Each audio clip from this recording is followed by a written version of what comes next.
Hello, everybody. My name is Meg Moonbeam, and welcome back to my channel. I am so excited to be here today with a very special guest, one of my favorite astrologers of all time, the Leo King, David Palmer. How's it going, David?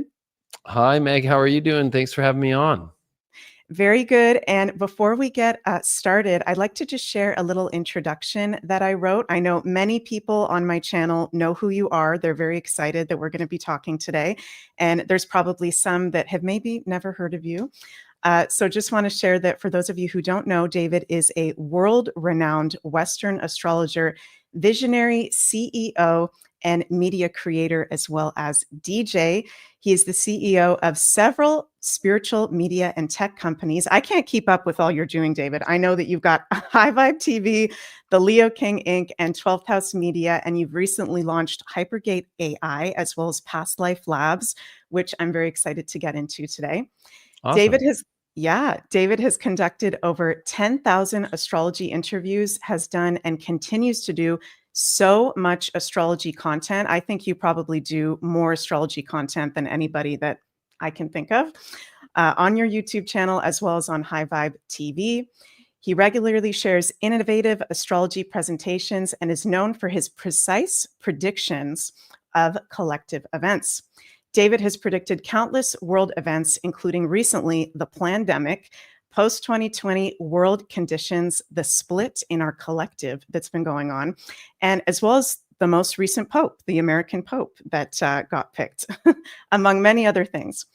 What I love about your work, David, is that you've always spoken deep and sometimes uncomfortable truths, particularly in the past 5 years, even before it started to be cool. I can really relate with you on that fact and have a lot of respect and admiration for everything that you've done in the astrology community.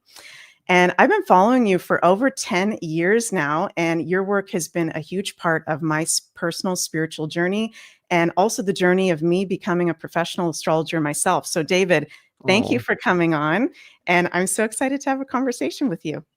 well, that was such a great intro. I appreciate it so much and so sweet. And I'm glad that I could have some sort of impact on anybody, really. I think we're all lucky in this life if we can find our passion and, mainly how we can help people. And I think that's the number one goal. And if it's one person, that's all, that's the main goal of this life. It's just to be able to help people. And so I appreciate an intro like that because it makes it all worth it in the end.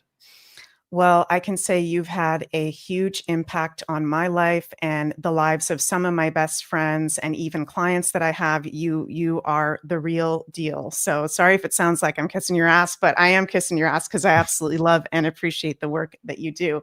And also, you guys, if you're watching live, if you have any questions for David, we'll make some time for some audience questions as well. So put those in the live chat. And we're streaming on YouTube, Rumble, and X at the moment. So, David, I'd love to get into Hypergate AI, maybe some of the astrology of 2026 as well. We'll see what else comes up along the way. But I want to start with a little bit about you further. How long has it been now that you've been a professional astrologer, and how the heck did you get into astrology? Well, that's a great question. To be precise on professional, I would say 2008. I was doing it starting 2004 as far as reading charts. So where are we at now? Yeah, 21 years ago. Yeah. But I took the time to really understand charts, understand, I knew sun signs prior to that. I actually in high school was using that to pick up dates and stuff like that, or talk to people at parties, especially I'm a late yeah, I don't even know what you would call me, but I'm like the oldest of the millennials. I'm 41 years old. So, but I am Pluto Libra. So technically, am I Right. really a millennial? But, Mhm. it really was having fun with astrology. I mean, like I love having fun with it, but then I went to the Navy, and nobody got it in the Navy. So, when I got kicked out and then, went to prison there for 30 days. Oh my God. Um, yeah, true story. And I got out. That was when I really started doing charts to go, what happened? Right. So it was really Right. self-reflective of like, my life just went through crazy crap. Like, why would that happen to me in my life? And it was really through using my own natal chart transits, but it was the secondary progressions Mhm. that really blew my mind. So then for years, I did a lot of reality television shows, and I was slowly incorporating astrology through that medium because YouTube wasn't around in 2004 and 5, right? Right. So it was more like me trying to get on MTV and then like throw a little astrology in. So I was on a show, MTV Next, and that whole date I was on, I was like, hey, you're a Libra, I'm a Leo, like this is great, and talking about it. And I got some popularity from that, but then I went on True Beauty on ABC, and that really kind of was the launch point for me, and taking like a professional astrologer that was doing readings but making it kind of the guy you know today, and then eventually creating the Leo King years later. But I used YouTube to really kind of like leverage the reality TV experience Mhm. and understanding like content's everything, and watching it all move to mobile, right? Because like there was a huge shift in 2010 and 11 when like Instagram came out and people started actually using apps, and then watching YouTube build their first app, Facebook build their first app, and watching the whole content, just shift to mobile, that I was like, TV is not going to work out. Right. So even though it did for a long time, even after, but you know what I mean? That it really was that. So for me, it's kind of weird because like I've thought of it more of like 2009 and 10 during that transition, and being on ABC, with 7 million viewers every episode, and being in People Mag and all these, and being known as the astrologer. That was kind of Mhm. I'm a professional astrologer. Right. Around when Pluto went into Capricorn. That's interesting. Yeah. Yeah. Well, and I have Neptune at 29 Sag. So my Pluto Neptune activation moment was full-fledged, like I'm an astrologer. I'm Wow. jumping in the pool. Wow. And I don't know if you remember, but back in 2007 we had Pluto, when it was there with Jupiter. So the Pluto Jupiter conjunction in Sag happened at like 28 degrees of Sag right before Pluto went into Capricorn, and so that happened on my Neptune. So Wow. That's a big one. I love that yeah. clip of you when you're on True Beauty and you express yourself as an astrologer. Is that when you got eliminated? And you're like, "Well, actually, I've been a spiritual teacher this whole time, and I'm gonna continue to do Oh, that." right. Well, when I did get eliminated halfway through the season, that was just me, like, because a Scorpio comes out of nowhere, Vanessa Manillo, like, Oh, right. hey, this is really what the show is, and they change all the lights and everything, and I'm like, what's going on? And Ashton Kutcher's using hidden cameras, and Tyra Banks is behind this whole idea of like meshing models with hidden cameras. Mhm. And it's like me like letting Vanessa Manila know, like, yo, I'm an astrologer, like I'm spiritual, like these people were actors. They cut that out because I'm the one who figured it out. I'm like, no, you understand as an astrologer how human emotion works. Like it's not normal to just like be wearing a weird wig and like walk right in front of you and try to get your reaction. So I thought of it as like a Leo, like a game, like I don't care, right? Right. But they wanted me to care for people who were genuinely acting, not needing real help. That's so weird. Right. So yeah. But the whole show, I came out as astrologer the whole show, and I even got to talk about, well, Pluto just went into Capricorn, and and that was back with Right. Saturn finishing in Virgo, just retrograded back in Virgo from Libra. I talk about all that on ABC. I was also the most blurped out person in ABC history on any television show by saying fuck What? too many times. Yeah. Mm-hmm. That's awesome. It was, yeah, I kind of, my old Leo, young 20s self was proud of that for sure. Mhm. That's awesome. I'm happy I And wasn't a dad yet. yeah, congratulations, by the way. You now have 2 young children with your Yeah. beautiful wife, Sophia. Yeah, so blessed. The most Uh, biggest blessing. yeah, one is what are their signs? Your daughter's a So, Leo, right? first was Aurora, and she's a Leo sun, and she's a Libra rising, but she's also on a Leo moon, so she's a new moon in Leo with the moon in a new moon phase after it finally conjuncted, so not balsamic. And then Mhm. Asher, he's a Cancer with the Sun and Aw. Jupiter conjunct with an Aries ascendant, and his moon sits on my Sun in Leo, conjunct Mercury, both of them on my Sun exact. Oh my God. So we have That's 2 Leo moon kids. that's a lot of Leo in the family. Oh It's a my lot of goodness. Leo. Well, and Sophia, my wife, she has a North Node in Leo, so it does really make sense a lot of the way. And so we actually both their charts connect with our charts like in very super like kind of like out there, like how did this happen? It's too perfect. Mhm. And they're really the sweetest souls. Like we're just so blessed. And I think it's because when Aw. you have the intention, when you're with your partner, on bringing souls down on this planet, Mhm. and you really set that higher spiritual intention, then you're going to get those kind of souls that are going to come down. Yeah. Oh my God, that's so beautiful. Thank you for sharing that. Hmm. I'd love to ask you about, we're at the Gregorian year, end of 2025, about to be stepping into 2026. And you were an astrologer that precisely predicted pretty much most of what we've just gone through the past 5 years. And you did so in a very fearless way at, I think it was the Conscious Life Expo, right? Hmm. Through your own High Vibe TV on YouTube. You did it on all the different platforms.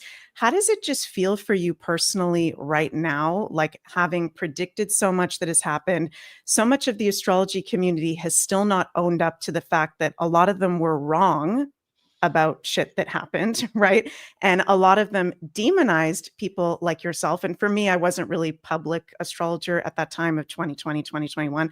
But how are you just feeling? Like, do you feel good? Do you feel validated? Do you feel tripped out? How are you just feeling at this moment?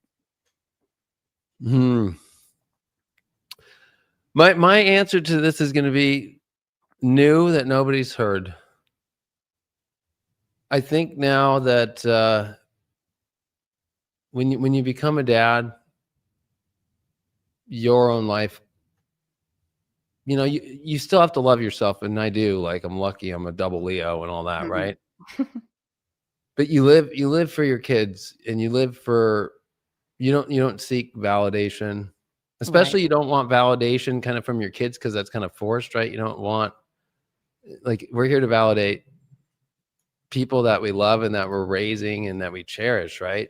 Mhm. And so for me, it's like I don't need to feel validated about that anymore. I think Right. that I had so many people I thought that would be in my corner Mhm. and that weren't. I had emails. I've never revealed them, and I probably never will. But just that would make people shocked, Wow.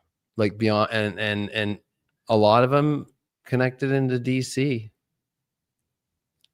Mm. I don't know if you remember, but I was doing like tours. Yep. Like I'm the first astrologer to start the tour, Right.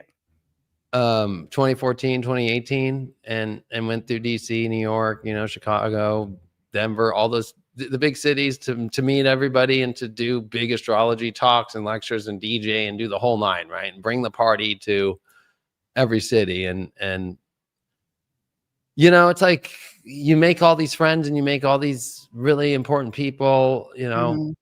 I call myself a celebrity astrologer because I made becoming an astrologer a celebrity itself, right? Like it's Right. not because I'm like, sure, I've done tons of celebrity charts, but it's not about that. It's been about like, no, allowing the astrologer to be a celebrity. With that comes lots of cool connections that you make, and to watch Right.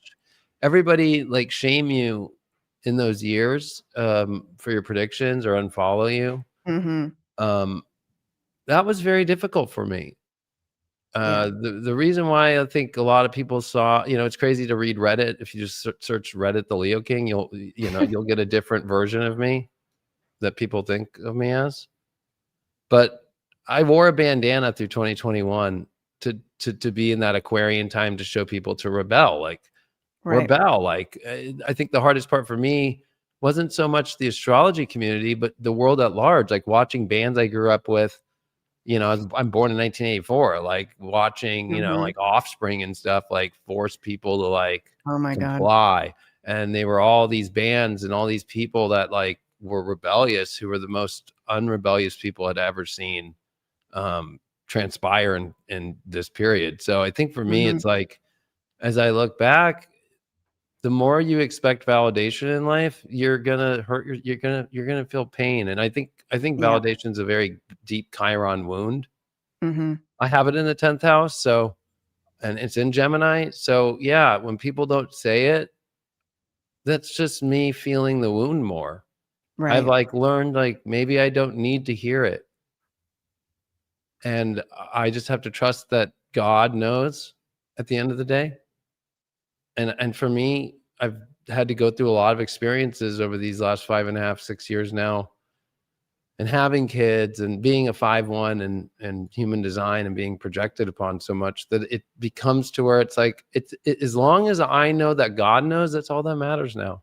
I Mhm. really don't care anymore, because you can do everything and help people and be the nicest person and be accused of everything in the world, because I was accused of everything, right? Like, I'm ruining the astrology community, I'm doing this. And then when you get in personal relationships and everybody everywhere, it's just like you get to a place where you're like, I'm just speaking truth, right? And people can't handle truth, and so you're never going to get validation. Yeah. I mean, Yeah. I don't want to speak in a blanket term, but expecting it, and then when you don't get it, then you're just going to suffer in your Chiron more, you know? Exactly. Yeah, I think it's so powerful what you're saying because, as you know, astrology has become this really trendy thing, and there's all kinds of fucking astrologers on TikTok and I mean everything, right? It's like trendy. So we've gone from the witch trials, literally, that wasn't even that long ago, right, to medieval times being killed and tortured and demonized, to now it's a trend and it's cool, but only if you say the things that people want to hear you say, right? Mhm. When you're actually saying the astrology of like what you did with the Saturn Pluto conjunction and so many other things, oh, well, that's negative. Maybe those ones need to go smudge themselves, right? I had that. I had almost every teacher of mine pretty much disown me because I was speaking out publicly. And yeah, I don't feel that I need like validation either, but it would have been nice to hear, you know what, Meg, you were right about that, or you know what, I was wrong about that.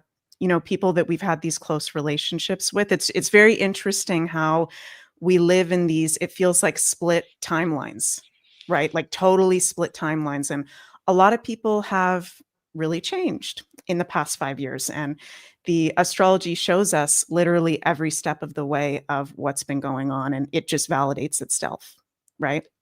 Yeah, and I would say if you look in history, the only astrologers that really ever get validations are the ones that we're still reading 500, 600, 1,000 years later, and they are not the ones that are getting validation at that time. I mean, Yeah. even if you just think of Nostradamus, it was actually thought at that time period to connect world events with the transits of the planets, right? To do judicial astrology back then, Mhm. or reoccurrence astrology, was insane.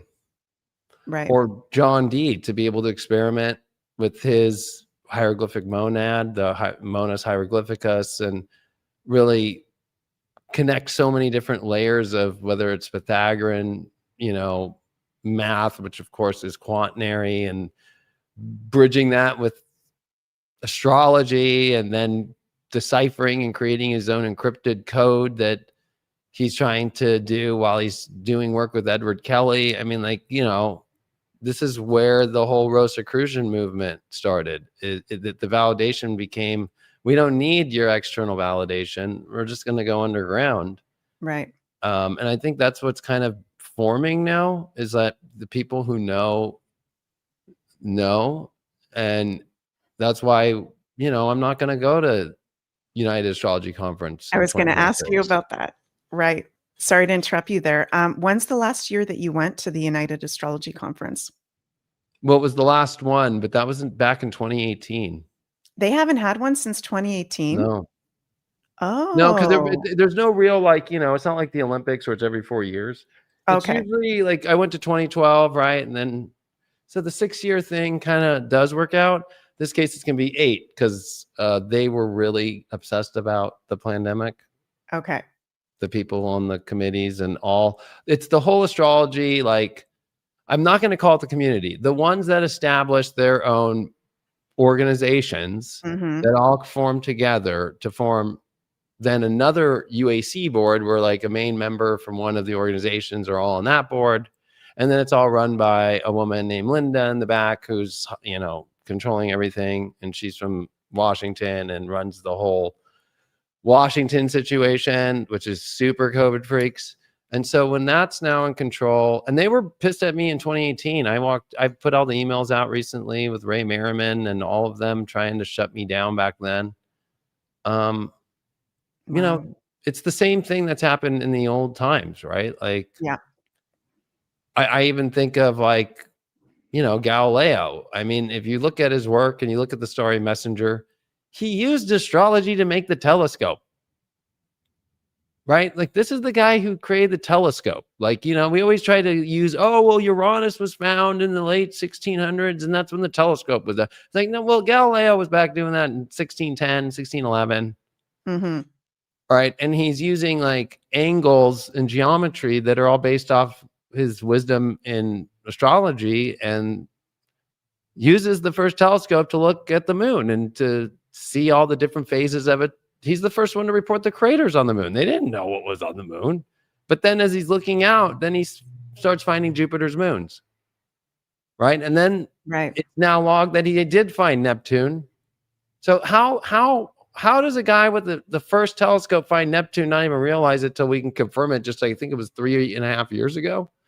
But Nostradamus predicted it in his predictions as well, 1613 being a year that would come up, or Saturn Pisces into Aries situation.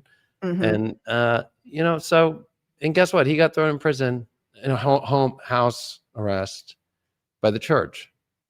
So I think if you're going to do anything good in this work, unless you have that kind of baddie that everybody's seeing you as, then you're on the right track. If you're not, then there's something wrong. Mm-hmm. For sure.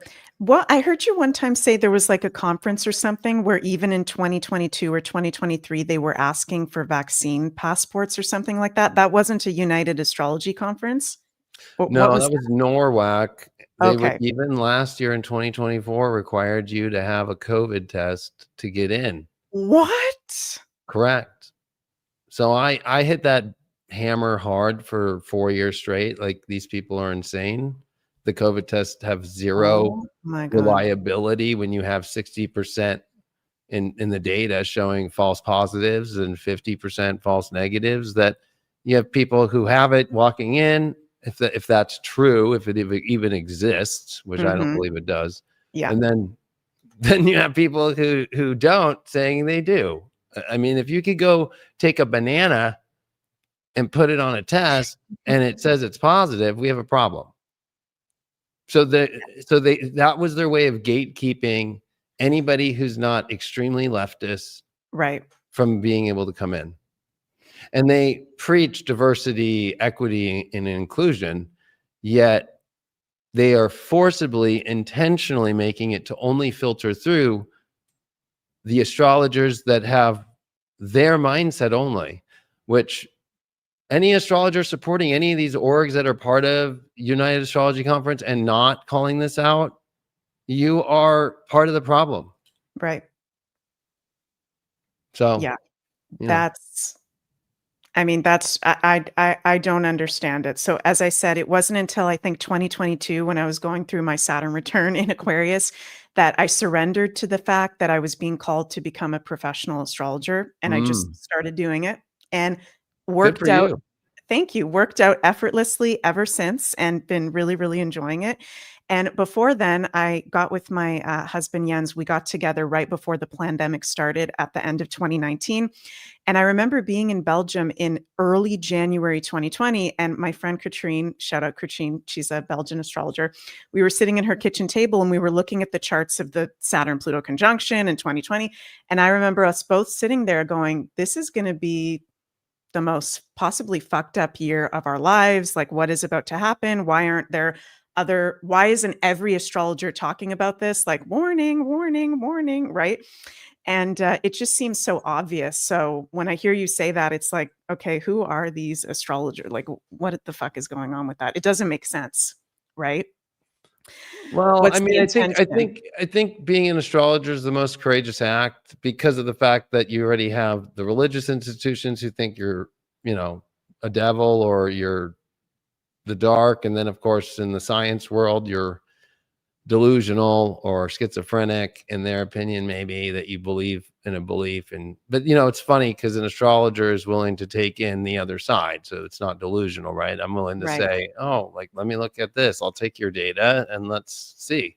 But nobody will ever look at astrology data. That's the irony in any of these kind of scientific worlds. So that's courage already. And then you have your family and Mhm. friends who you're going to see a bunch of division there, because whether it's their religion or whether they're skeptical or whether they're, you know, phobic of it.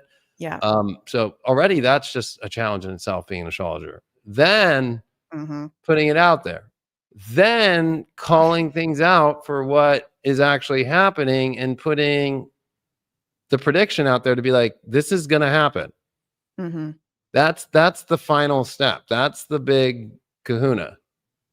And then, you know, letting it go and moving on to the next thing every day. And then when it's just watching up, people hitting, I just get hit up all the time on Twitter now or anything, like, hey, another prediction came through true.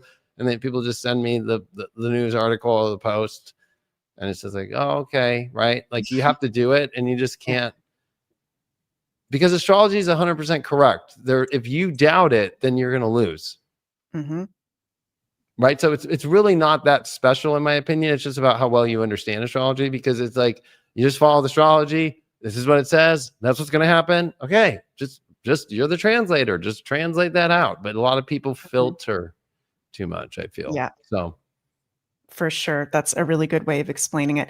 El Zuniak in the chat, sorry if I said your name wrong, says the big threat is truth, and these deep staters use astrology for themselves. Exactly. It's inversion. So they, you know, burn us and torment us, but they've been mhm. using it the entire time for themselves. So, yeah, so what I'm really excited about, David, is your Hypergate, or everything you do, but your Hypergate AI. This is so freaking cool, that you and Jim Hull, is that the Yeah. developer's name? Yep. That you guys have made together. And I think one of the things so exciting about this is it's you that's doing it. You with your astrological background and experience, and you've put in, if I understand correctly, all of your content right into the AI that's bringing the astrology forward from the Hypergate. Yeah. So whether it's daily astrology horoscopes, whether it's deep astrologies, but a lot of my schools too, right? And Right. then if, you know, there's a specific topic that, you know, we're going to add to the training data that the agents, well, now that we're in agendic form, now it's, you know, each different agent having specific knowledge based off that work and traditional astrology knowledge too, right? But that was Mhm. where it was kind of like the whole time not realizing that I did all the schools, or I've done 15 years of videos, in order to realize that, yeah, I got 4 years. If you were to just watch my videos, it would take you 4 years without a break to watch them all.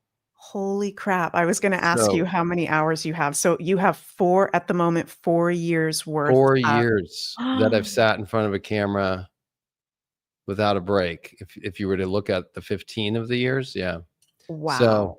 it's a lot of data, and then you have to go through the transcripts and find the relevant data in order for the different agents to pick up, of course. Of course, we Mhm. were way ahead of the game. You know, Jim hit me up in 2023, like, you want to do this, when OpenAI had released ChatGPT 3.5 like that year. Like, technically it was at the end of 2022, but really like 23 was like really the year of OpenAI. And I was like, yeah. And then we put out, I think it was like June 2024, Astro Mystic. Right. And that was, you know, about using 3.5 and 4.0, or not even 4.0, just GPT 4, which back then I remember we were like, oh, this is so great. But, you know, a lot of people at that time were looking for astrology that actually worked, because the if you try to put it in your birthday and stuff, it'd get the ascendant wrong. It couldn't figure it out right. It couldn't get transits. It couldn't do any of that stuff. And so that took a while to figure all that stuff out and train. I mean, to where it's at right now is kind of scary, to be honest with you. It's almost like, it is scary. It's really good. It's scary because it's too good. It's too good. It's better, and I hate to say this, it's better than an astrologer. It's true. That even for me, right? Like if I ask it for advice, and I'm the one who, it's my training data. Right. It's like me, but not me, right? Because it really has formed, and it's not trained to be me. Let's make that clear, right? It's not trained to be me, right? But it's interesting that when it does talk to me or other people close to me, I know, like, this thing is like so Cision, it's insane. It's actually like an astrologer couldn't do a reading with that much information, let alone all that information given to you within 5 minutes. And you want to continue going and add a chart, and then go there, and then go here, and then go anywhere you want. Plus, it's got all my Hypergate understandings. I've redone the Hypergate agent. I'm almost done with it right now. It's I mean, we're talking about opening through the portals here. Like, that's the next level. Like, we're talking about really punching through the new Earth timeline stuff, and for real, not like these people putting out GPTs and saying it, and it's just like, it's not doing shit. Right. Yeah. Yeah. This is totally the real deal. So my best friend Sunny from Pluto, who's in the chat, and we signed up for Hypergate, I think last week or the week before. And we've just been totally nerding out. And I was born with my Saturn in Aquarius, of course, Aquarius in my 10th house. And to me, I see this as, oh my God, great. Here we are, Pluto in Aquarius. We're about to have the North Node enter Aquarius next year. Eclipses in Aquarius, the freaking great age of Aquarius. It's like, this is what it's about. This is the next level of the astrology. This is what we've been waiting for. And, the last really big innovation that I can think of, and correct me, David, if you think that there's something else, is when astrologers in modern times would have started to use the computers, right? I feel that's a really underrated thing that not enough astrologers talk about. Like the fact that you had to basically be a mathematician and do all this stuff by hand, which I don't know how the fuck to do any of that, right? Oh, you should learn, because actually once you learn that, then you don't really do astrology charts. You do more of it in your head. Right. Because if you could do it in your head, right? Yeah. And draw it out. It's not that hard. It seems hard, but it's not. It's just time consuming. Exactly. Yeah, that is something that I want to learn how to do and put the energy into, for sure. And it's just interesting that, like, you had to know that. You used to have to know that to be an astrologer, right? Then we have the computers where these programs are just doing it for us. So most people, like myself, don't know how to freaking do it. Now we've got the AI, the Hypergate AI, to where it's going to help us. I see this as a tool that helps, like how the computers also helped. And you can tell when somebody is not a real deal astrologer, right? Like, there's been many people talking to me about, well, is AI going to take away from the real astrologers? I personally don't think so. I think there's always, and I want to talk to you about that. I think there's always going to be a need for physical, real astrologers, right? It's just another tool that can help us as astrologers and people that want to get more into the astrology, where, like you said, and I've been asking it questions about my personal life and business and stuff, and it's picking up on things that I can't even go there because it picks up on literally every single piece. Right. Right. I think that you're right. Like, good astrologers aren't going away. I think what AI is doing is the great equalizer, right? Like, in many ways, it's allowing people that really maybe are trying to be something, and it's just too much weight to do that. Like, you don't have to anymore. And actually, you can go find what you really align with. And there's people in astrology who are like that, right? Right. So, but I think the other part of it is, especially because I've been in it for so long now, and we're the ones who did it and continue and actually, like, have thousands of users and actually are blowing people's minds every day. Yeah. Like there's nobody else doing that or having the ability to do all the different tools that are in there. You got to train it with data. Right. So being a good astrologer is about continuing to not now just blow the minds and help people that are human, but for me, it's also about how am I going to make Hypergate better? It's not about whether we change from PHP and move to JavaScript and a progressive JavaScript or go to Next, or you use Next, on the front end, but in the back end, it's PHP and we use a little bit of TypeScript here and right. It's not about that. Mm-hmm. It's about the data that's going to train these agents.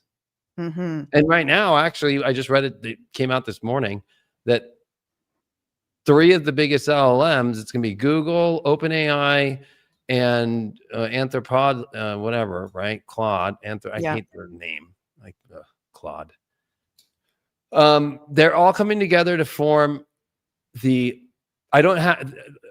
just saying it kind of like off the cuff, but it's like the International Agentic, like a artificial intelligence organization, to where they're going to all give their own ways that the agents work. So like with Claude, they came up with the MCP, right? So their way of like the model being able to, with the agents, pull data when it feels like it wants some extra knowledge. Right. Whereas like the agentic model that works on GPT through OpenAI is pulling through what they call agents.md, the markdown of that, and how you set the prompting, of course, and the different knowledge that you based it on that. And it's kind of like more preset. And then now with 5.1, there's ways for it to like, hey, kind of run with this in the little areas, but you got to train these things. And Google has their stuff. So, but they're all coming together to help each other, like use all of them to make kind of this international, like, let's make agents better, because I think what they've all realized, and this is them signaling that they're close to singularity, but they need each other now in order to make that happen. Right. That came out today. So the way that we're at, you have to be a good enough astrologer to bring data that makes even AI as the other new audience, right, that is wanting to learn, right? So that's the bar we're at now, right? But a lot of people aren't there yet, and even concept-wise, right? So like, I think that's what's going to be the hard part about 2026. We see these great outer planets align, and that means it's going to feel like the most out there things that we're dealing with, whether it's Ray Atlas right now, and of course that continues into 2026. And I know we've got Saturn, Neptune at the 0 point, hasn't happened in 6,400 years, right? We can go into all that. But to me, it's like when we go to July and you see everything at 4 degrees, Uranus at 4 Gemini, Jupiter at 4 ask Leo, you about that. Yeah, right? Like crazy. Pluto at 4 Aquarius and Neptune at 4 Aries. There's never been that before. We've never seen all 3 outer planets ever. I've looked back. I can't find it. And we're talking, I'm like going back like more than 10,000 years. Right. So where you see all 3 outer planets in perfect synchronicity and Jupiter. So anybody who has a planet at 4 to 5 degrees of, fire or air, you better be counting your lucky stars, because it's pretty intense. Like that is like the ultimate alignment. But to me, I'm looking at it as the ultimate equalizer of, if you think about like the 60s when Pluto and Uranus made their conjunction, because part of this is that Pluto trine Uranus beginning. Yeah. And it's really Uranus trining Pluto, technically. But it was all about freedom. It was all about live free, love. What I don't think that movement realized, because it was in Virgo, and that we're going to see the trines now, finally, since back in 64 and coming all the way to now, that it's all connected to a Pluto and Aquarius and a Uranus Gemini, which deals with computers. It deals with technology. Exactly. That hippies, it's the idea of like, I don't want technology. I just want to like peace, love, and be on the earth and just chill out, dude, right? Whereas in order to get what that was is so out there and not what was predicted, because of course that's the Uranian element to all this, whether it's Uranus and Gemini, dispositing to Pluto that's in Aquarius, however you want to look at it, it's the opposite of what that movement started as, what it looked like. The core of it, though, if you take away the kind of like bias to like, oh, you need to wear sunflower and you need to, right? Like if you get rid of that part and get to the core nucleus, that's what's happening. But it's so interesting that that whole movement is in full rejection of what's come from the farthest reaches and probably dropped off the technology here, right? Because back then there was also lots of different movements of wanting to connect with ET at that time too. They wanted to connect with higher consciousness, and so there's forms of that coming in multiple ways. But the way that we're gonna really allow ourselves, whether it's freedom of expression, like I've never found more expression ever, and I'm a hardcore creator. I've done a lot that most people will never do in their life. But it's been when AI came on the scene 3 years ago that I have been able to do more than I've ever been able to do, and do things that I didn't think I would be able to actually do. Yep. That's answering the Pluto Uranus like question of like, I want to be able to be free and to create and to do and to live free and not be in this kind of like forced society. Ironically, though, those people are trying to force a society now. It's so weird. It's super weird. And I feel like that's part of the Neptune frickin' in Pisces transit that we've still been in, of the illusions of what's going to play out. And it's like this illusion of no AI, no technology. No, we're not, like that resistance. It's like, hello, we're stepping into Aquarius. Like, why wouldn't it be that? Right. There's so many different, that could be a whole thing just on Neptune and Pisces and all the illusions around that. But yeah, you're bringing up July, and that was something I wanted to bring up with you. July of 2026, when we have all these freaking exact aspects with the outer planets. Have we, from your knowledge, David, have we ever had, like, when's the last time we would have had that with Uranus sextile Neptune, Uranus trine Pluto, Jupiter? It's always been a degree off. It's never been perfect. So is this a month, like, we've never had a month like that? No. Then you add Jupiter. That just adds, a true like 10 times to it, right? Right. The biggest planet. So, I think that we need to be very cautious about the overemphasis on it as far as when we go to kind of like expectations, because there's many curveballs in it with Uranus, and the dispositing part of the trine is Pluto is in Aquarius, right? That in order for us to move forward, there's going to be a huge death. There's going to be a huge transformation of things, right? So like that's part of this process. And so then you add Neptune and Aries, right? And that's involved. And so that becomes where, it does hit us more personally. I think Neptune and Aries is going to be the gut punch kind of king, right? Like, and maybe even like getting lost in our head, technically, if it's Aries, like about these things. But it really is for those that want to engage, and it's all about moving forward, this alignment. It's also interesting that it's going to be as we come into Leo season, because it's like July 20th, we see them all there that week. Yeah. And then we come into Leo season, we see the sun opposite Pluto, and then the sun gets involved in dignity in aspect to all these. So then that won't be, and then the sun and Jupiter come together with these alignments, right? So that's, I think, the 26th of July.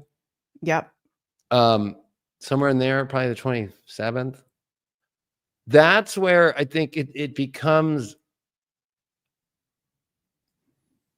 I think what's going to happen at that point is like, we haven't been able to see it yet. And now it's like a big, like, oh, this is what actually that new level looks like. Because at that point, it's actually coming after Saturn, Neptune finally make their conjunction. Uranus finally comes in, stays in Gemini, just like Neptune, right? And so it's like everything's kind of like shifted fully. We're not going to see any outer planets retrograde back into another sign that we've been going through for the last decade plus. Thank God. Right? So, to me, I think that's the pinnacle moment here of like where we start to see a shift. And it's also different because like this year we got to see a glimpse and then it retrograded right now in the sludge of it all. Yeah. So, and this is the old system dying out. But, when it comes to like people, community, like that's going to look different than we even thought. Right. Everything's going to look different, especially in the idea of like even what technology does. I mean, yeah, I think technological advance is going to be like quantum at that point to another quantum level. But also there's going to be those Pluto-Uranian kind of Virgo things that come up, like because reality wanted shaking so much, it almost becomes so shaken that people get nervous about it. Even just like having Neptune being involved, it's like there's something about it that makes it mysterious, or magical, or we're going to see a mass amount of people be in deniability, right? Like, and totally try to deny this and stay with their rigid beliefs and try and continue to find another fact to back up that belief. And I think we got to go through 2026 with like, hey, I'm gonna let the universe surprise me, and I'll make judgments based off like what's factual and what's logical, and I'll make sure that I'm being neutral and weighing out both sides and being stuck in a belief. Right. And Jupiter and Leo will be asking for us to take courageous, involvement, and whether we're going to love it or not. That's going to be the irony of it all. Because last Jupiter in Leo was a rough one. That was probably the roughest Jupiter in Leo there was, because it was in square to Saturn. That was in Scorpio. And then the last time that Jupiter was in Scorpio in 2006, it was Saturn in Leo. So both that, it was like they both had flipped sides. And so then it was a Venus retrograde in Leo, and it was the last, it was the last Venus retrograde from Virgo into Leo, and it went back into Leo, crossed Jupiter, and then finally came direct in Leo. And then we saw finally just a couple years ago, Venus retrograde in Leo for the first time at 28 degrees. So this is a different Jupiter now that's going to come into Leo in 2026. It's one that doesn't have to square Saturn. It gets the trine. It's one that gets great aspects to Neptune. It's been in quincunx for the last, 15 years. Right. When it comes to Uranus, it's been in square to Uranus the last 7 years. But it didn't, it's so funny. The last time that Jupiter was in Leo, it was Uranus in Aries, so it had the trine. And then you think about Pluto, the opposition. What happened with looking at history over Pluto's ingresses into Aquarius with Neptune and Aries, especially going back to 1533, by the time that Jupiter opposes Pluto, after it comes in, that's where it really also, just on its own, really does kind of throw out, where's this whole Pluto Aquarius thing going? So it's all happening at the same time, plus it's getting all the positive aspects to Pluto. So every transit in there is getting a defining moment that you can't ask for more backup of defining. Right. So, and of course, these are positive aspects, but that doesn't mean it's going to just be utopian fairyland, because of the fact that the energy's flowing. Any kind of energy could flow good. Right. It's interesting that most of that July is in Cancer season. And, on the solar return for Canada, there's exact Jupiter square Chiron, both at 0 degrees. On the solar return for the US, there's exact Mars conjunct Uranus, which is pretty intense aspects to have on 2 country solar returns, I think. And I feel like, too, with that July, there's also something I just really feel strong around countries. And I've been feeling that with 2026 countries changing, states changing, maybe provinces of Canada changing. I'm surprised that the EU hasn't fallen, to be completely honest with you guys, yet at this point with the EU's chart. I Like, how know. is the EU freaking still standing? I mean, it's kind of Seriously. not. That's the irony. Like, Right. they're having to beg to China now. So, and the people are suffering. And this year, I don't remember when it was about a month ago. I was on the show with Anne, and I showed that in the year of 2025, the amount of dollars from America or any Western country that have gone into the EU countries in investment Right. is the lowest on record. So it's somewhere in the ballpark of like $10 billion, which if you look at American investment and companies investing into America and the American market and so forth, like the EU was based to compete against and be bigger than the American market. Mm-hmm. Only $10 billion. And a lot of it have been companies in the EU that have investments in American stock selling out at the peak of our stock market to just stay alive because there's no government, funded stuff there. Mm-hmm. There's no innovation happening in the EU. It's a Scorpio. We already Yeah. saw it. I mean, the writing was on the wall when already, and I did do all the predictions. I don't know if you remember back about Brexit and got it Yeah. right and did it. I Yeah. did them on TV too, which was really interesting that I got to like be on the news and actually like tell people, yeah, it's going down. And I didn't even question it. And it'll be done. It'll be done by this moment. And it all happened. Right. Oh, wow. I didn't see that. Yeah. It's all on my YouTube, but it's funny because that was like the sign of, I did a show called Astro Buzz back in 2016, and I used to do them, and I used to call the EU a flea market. And because I looked at that chart, and it was during the Mars retrograde in Scorpio back in 2016, which would have Right. been the spring of 2016 in the summer. And I'm like, this Mars retrograde going over all this, like this is the beginning death blows of the EU. And that was actually the beginning of the Brexit talks that followed that. Mm-hmm. Now with Pluto getting ready to square everything in the EU's chart, now Yep. with, none of these planets are in good harmony that are coming in with Scorpio, unfortunately. There's no way it's going to make it through.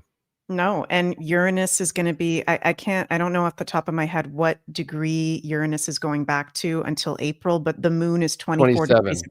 27. Mm-hmm. So within conjunction of the natal moon in the 10th house, the south node in Leo at some point is going to be conjunct the rising too. I mean, there's just so much there that, yeah, this Yeah, it's is, funny that you brought it up because I know that chart really well. And I remember being like, oh, and then Pluto's going to, in Capricorn square Jupiter. I'm like, this is my 2016 mind looking at this chart again. yeah, And I was like, I mean, it was a Mercury retrograde as well. So like, if you think about it, it's like, what's that thing? 19 degrees. yeah, But the main thing is that the sun is at 8 degrees. So in 2025 or 2026, we're going to see it come to 5. So that begins the square. And I think that's going to be the hard part in a lot of ways. I mean, it's got Saturn in Aquarius, like Uranus is, done just squaring that. Of course, it does mhm, have its moon up there. It's got a south node in the 10th house. It's a north node in Sag that just has all these beliefs they push, but really that Mars Pluto is very dangerous. Like they mhm, take the power and control. It's a thing of control. yeah, And they take the power away from countries and they try to mhm, delegate what countries should do. And mhm, it's been a really sad thing to watch that they really don't care about their people there. no, And for people that don't know, because I'm in tech and stuff, most people in like Europe don't have like debit cards like us Americans, and they don't have bank accounts like us. Like that's why they love PayPal. So, right, like they don't have like 8 credit cards they can go get there. They yeah, have so many regulations and all these weird things after the Greece situation and the financial crisis back then that the German banks were sending all the credit cards like, hey, here's a credit card. It just came in the mail and it was already approved. mhm, And that's what caused the crisis in Greece because all these farmers were like, you know what? It'd be nice to have a refrigerator that's really nice and new, right? It was the 2000s and they overextended and then there was the whole European crisis like that followed our Great Recession. Hmm. and it started in Greece because of German banks. Right. Yeah, and excuse me, I just realized right now that both the EU chart and the chart of country of Canada both have sun at 8 degrees, Scorpio degree as Oh, well, which I look at that and I think, okay, yeah, that's the death of the country or that's the death of that institution, right? yeah. Or it reminds me of Joe Biden's chart. He's a Scorpio with a full moon in Taurus. And how frail the EU is like watching Biden walk around. Or King Yes, Charles the third, who's the same thing, a Scorpio with a full moon in Taurus. right. Right. So yeah, and you look at him, he's got sausage hands and not doing too well. Yeah. So the EU, if you're connected to it, well, how much longer is Biden the robot going to be around? How much when is his service up? Mhm. Um, so and I think that's why the EU was pissed at the United Kingdom leaving, right? Because actually that kind of made it feel special, but the second they left, they banned any countries because Britain was bringing out their flags right at the last day, and they were like, Mhm. "Get off the floor!" And then they banned any countries from bringing their flags into the EU in the parliament there. So it's Mhm. just insane because if you think about it, at the same time, like that they knew that the EU was about to try and take sovereignty away from the British crown. Yeah. So they got out.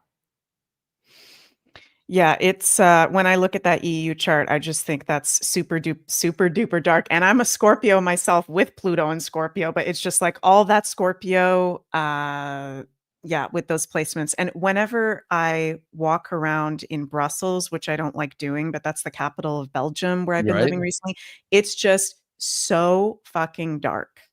It is so dark. The energy, there's not that many Belgian people that even live there anymore. It's mostly immigrants. The illegal immigrant situation is way worse in Europe at the moment than what we have in North America. It's crazy. And those Are the government waffles buildings still good?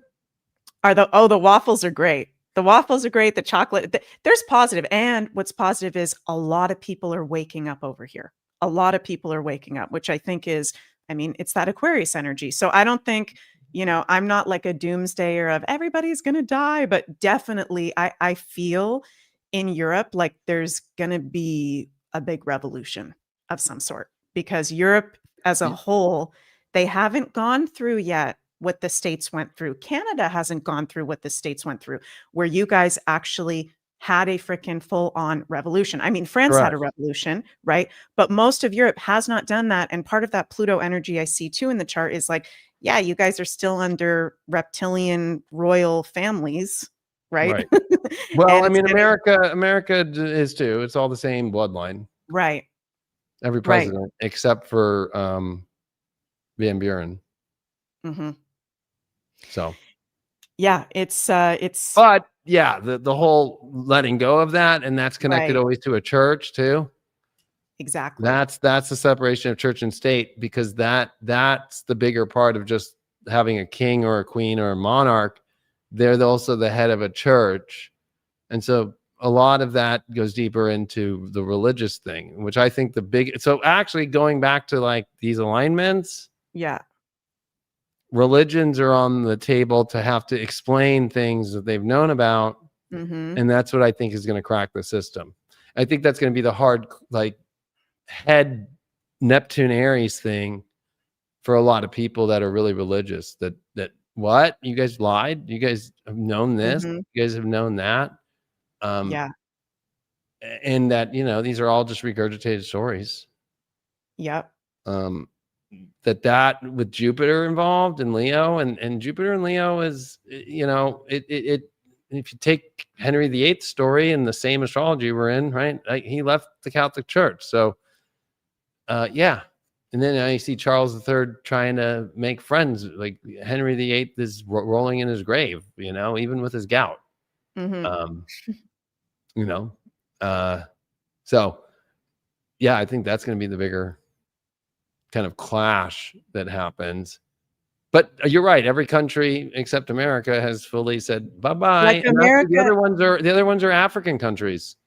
ironically. Exactly. Like Americans were the only ones, from my knowledge. I mean, France kind of did it too, where you had a full out war and fought for your freedom, like Aries, Aquarius, very boots on the ground, right? Not everybody Right. else has done that. Well, the French didn't have a plan after. So then they become free, but then they don't know what to do. So then they reach out and Napoleon becomes the emperor. Yeah. So then they lose that. And now you have Macron who walks around touting to be like, I want to be kind of like the commander in chief of the EU. Is Right. he saying that now? Oh my Oh God. yeah, he's the one who's leading the charge on the wars in Ukraine and all that stuff. There's other prime ministers, of course. He's a president, but I mean, look at his parliament. He's lost the prime minister multiple times. Like, there's been problems with keeping the government together, and yeah, but he's a warmonger, like the biggest of them all, and he runs around and is telling the EU, we need to like ramp up everything. We need to have if you just type in Macron and military and over the last 2 years, you'll see the craziest things you've ever seen. Oh my God. I'm going to have to look at that. I want to bring up too, David, the chart of the USA, because I've been looking at, the astrology of 2026 and noticing that the eclipse that we're going to have, I want to know what the heck is going to happen in February. And I know that as a Scorpio, I You get talk very about the solar eclipse on the moon on the solar eclipse on the moon okay. and Uranus squaring the moon, right? And Trump, with that Mars square Uranus, again, has Mars and Uranus that he has to deal with.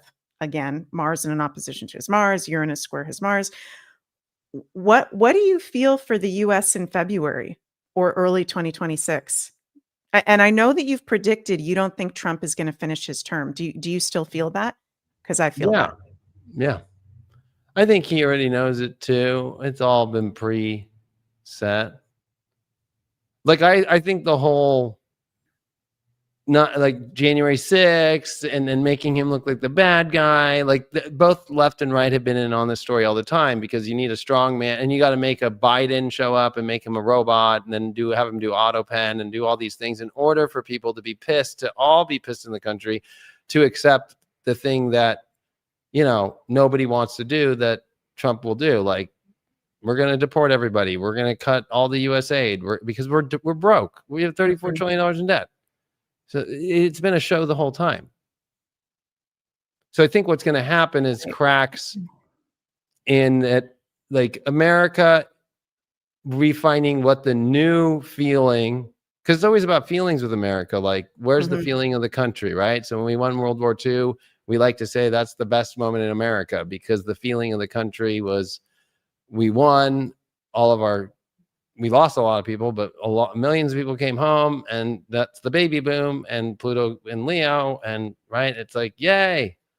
Well, we're in the opposite. And the beginning of the founding of the country, even though it was Capricorn, when we were in the war by 1781, when we won, it really was not well organized. And so what you're going to see is that there's, especially with the moon in Aquarius, like there is no organization here. So, and it's an 8th house ruled moon, right? It rules over the 8th. Yep.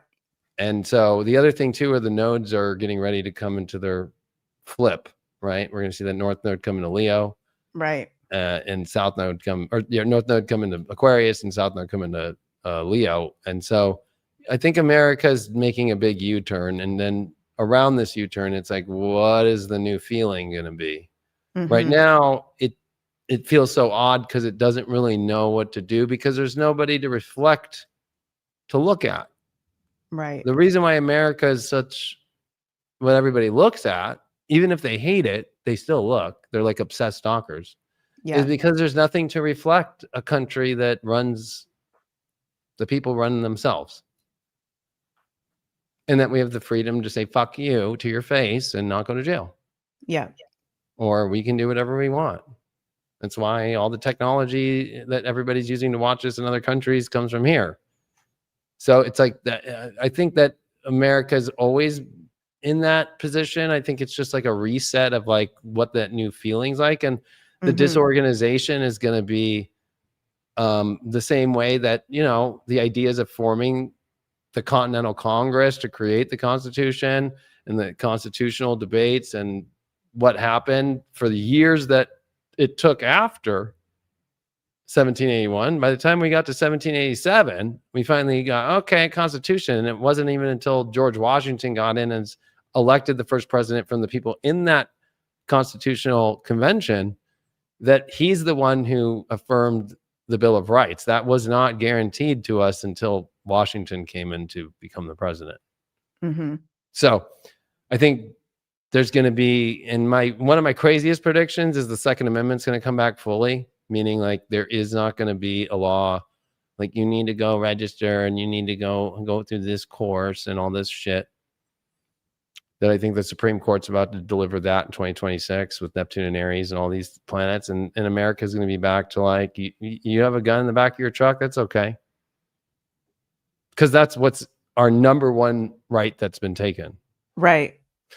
And the ability to form militias without the government being allowed to be weird about that, because they were supposed, it's always to defend America, to help America, not, but also in case the government goes crazy, to be able to form militias in order to defend our rights. Yeah. So I think that the chaos that's coming in America is not chaos if you see it from the lens of the founding fathers, but most people are too woke and too stuck in this kind of ideology of like, this is how it's supposed to look, opposed to like the blankness of the openness it's supposed to be. But that goes on both sides, right? The right can be too like, you need to be religious and you need to be this and you need to be that. It's like, no, that's not going to work. So I think what you're going to see is both sides losing their arguments. And the stuff that's coming back to home, which is the Constitution, even though this is the founding of the Declaration of Independence and the idea that we're going to send this message to King George and let him know, that it's more about the intention. So it's like, who are we about to let know we're not doing this anymore? Yeah. We're coming home to and it looks like China, right? So because China is an Aquarius ascendant. Yeah. And it's Pluto crossing it. This is what you keep hearing over and over again. The weird trade deals, the weird security issues, the situation in Taiwan. And that's what happened when Washington became the first president. It was about trade and his neutrality stance that was in his farewell address, stating American presidents and people should never form allies that are forever. It should just be friends, and we don't guarantee anything ever. And we didn't. We didn't help the French who helped us. Right. So like what you're seeing right now, like, I can't believe that Trump's not helping people. That's actually the way it's supposed to be. Go read Washington's farewell address. Must remain neutral. Actually be more like Canada and how it used to be. But now Canada lost neutrality, which is really crazy. Right. So I think you're going to see this kind of like more neutral place, and America having to like, if it's on the moon, and I don't care what sign it is, you have to go take care of what's at home. Right. And so like America is going to have to be dealing with like how to restore. Yeah. Right. And it's going to use technology. Because at that same time, if you really think about it, every time big things are happening, and if you just think of the history of that moment, 1776, July 4th, and Pluto about to come into Aquarius and all that, if you just follow like the whole Pluto Aquarius story of the foundation and the building of what used to be not the United States of America, right? That's something that the Constitution brought us years later, right? Like it was the Confederate, like the Articles of Confederation in these 13 states that just like fended for themselves. Right. So, right, like becoming the United States became a federal system. So like, there's going to be a lot of questions on state, like, and you're seeing it right now, like most of Oregon right now has all petitioned and want to leave Oregon and join Idaho. Really? Because of these crazy leftists. Yeah. Yeah, I feel like there's gonna be so many changes just with states, like even provinces in Canada. I personally think there's a serious possibility Alberta is gonna separate from Canada. I Yeah, really I wouldn't be surprised. I mean, the whole agreement at the end of the war was a debate over Canada, which they didn't know how far north it went. Mhm, And the Paris the Treaty of Paris that happened, that Benjamin Franklin and John Adams got signed by the English in France in order to end the war, after the surrender, and to divvy up what was going on. Canada was something that we were supposed to get, and then yeah, that was kind of like, well, at least we get our 13 colonies, and they're going to leave us alone, because the British were arguing like, where are we going to throw all of our people, because you guys are just taking their homes and all that shit. So it was like, and we didn't think Canada was as big as it was. We hadn't mapped Canada yet. Nobody mhm, had that big, right? So there's contested energy of who really owns that part of Canada, especially on the eastern seaboard. And so that could definitely come up and then be kind of thwarted to maybe Alberta joining North Dakota or something like that. mhm, and it's interesting, I don't know if you know this, that Alberta and Saskatchewan both have province of Saskatchewan, they both have the exact same astrological charts. They were both founded on the same day. Wow. Yeah, so wherever Alberta goes, I think Saskatchewan is gonna go too, and Right. interesting too that Aquarius eclipse February 17th exactly conjunct the Saturn Wow. of Yeah. Alberta and Saskatchewan, and the Venus-Jupiter conjunction that we had this year, I can't remember if it was 12 degrees or 13 degrees of Cancer, right on the rising of Alberta, Yeah. which It was all through there. It was through the teens, and they conjuncted for like a week. right. Yeah, I would see that as a positive expansion. Would you see that as a positive expansion? Ah, I've listened to your prophecy knocking about Jupiter. I think what's hard in this chart is like the south node there in Pisces, and with the north node Right. coming towards it, I think um it is a Virgo, and the south node's about to hit the sun of that, the Mercury retrograde in that one. And that, I mean, if you look at that chart, it's kind of a crazy chart. Mhm. Mars in opposition to Jupiter, and so Uranus is coming towards that Uranus. I mean, it does have those lucky placements, Yeah, but that means it is kind of being like taken on a spaceship somewhere else. yeah. But I don't think it'll be comfortable, because I think what will happen is like we get our comfort, but then it's like, oh, this is a little different. Like Americans are loud. Like we're like, Right, Canadians are not loud. Like people look at you weird if you walk into a right. Tim Hortons, for example, and you're talking. Yeah. If you're at a restaurant and you speak above like really slow, people are like, who is talking in here that I'm able to hear? Mhm. So Canadians have like this really like traumatized, like kind of like like their whole entire like society is like Yeah, suppressed so hard yeah.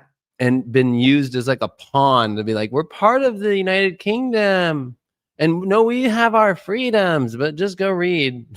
No, the monarch, right? And even their money they use. Or even just we saw Charles this year go to Parliament and sit on the fucking throne, right? Yeah, I know. Like reminding Canadians, like, no, you guys are not some independent country, right? Exactly. But the way that they've made it is they've made people like, you need to be nice, or even like you must know and have French everywhere, Mhm. right? Like it's only for people in Montreal and stuff like that, like Yeah. but it's like a small population of Yep. people that speak French. These are the things that like are going to be uncomfortable subconsciously. I think for the oil field guys up in Edmonton, and even in Fort Myers and all these, Mhm. right? Like they're going to be fine. They're going to be like, fuck yeah, hell yeah, if I could get my diesel out. Right. Those are the only people that are going to be okay with it.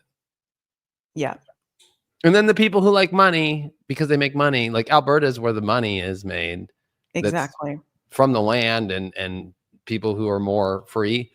There's money Mhm. made, of course, throughout banking systems and stuff, and in Montreal and Toronto and all these other places, but Mhm. nothing like Alberta and its machine and its huge warehouses, and it's got all the industrial complex that could actually do things and create things, and has the men who actually make the country stay alive in one of the coldest countries there is to live in. Exactly. You know, like the men who are working in Canada at 6 a.m. or midnight up on a power line in negative 30 degrees are not weak people. Oh no. And But it's they're not very respected. subservient though, you know? Yeah, and the rest of Canada doesn't respect it. They Yeah. don't care about Alberta. It's wild. Sue in the chat says Canada is still beholding to the British crown. Yes, and it's embarrassing that a lot of Canadians don't get that. I They don't know. understand that. We've been so brainwashed with all the Pisces in the Canada chart that we're the freest country in the world and we're even better in the States because we're nice. Right? It's like the biggest bullshit ever when actually, yeah, we're still under that British crown. We've never fought for anything. And the whole thing doesn't make any sense. The whole thing doesn't make any sense. Did you ever hear, David, about this documentary that came out last year called The Myth is Canada, or Canada, the No. Illusion? Canada, the Illusion. Okay. I'm going to send that to you. I know you got a lot going on, but Yeah, no, that's if cool. you ever have time to watch this, it will blow your mind that Canada might not even be what we're being told. That's a whole rabbit hole, but yeah, there's a lot Well, of that's what I've sightseeing. been actually Yeah. ironically trying to say on History in the Stars, and knowing the history of it, and then knowing there's a lot of contested aspects to it. That it's not at all what people think. It's kind of like it's the British's test subjects, to be honest with you. Right. It's also the family lines that weren't royal enough, that didn't get to come home on a boat to Britain, that they threw them in Canada. It was the lower class people that weren't part of any aristocracy or any good last name. Yeah. Knowing my English history so well, that Canada was like a bunch of like not even rough people or anything. It was like the people who like they didn't want. And it's sad because I've been to Canada, and it, uh, like I just like I had fun just every time, like just like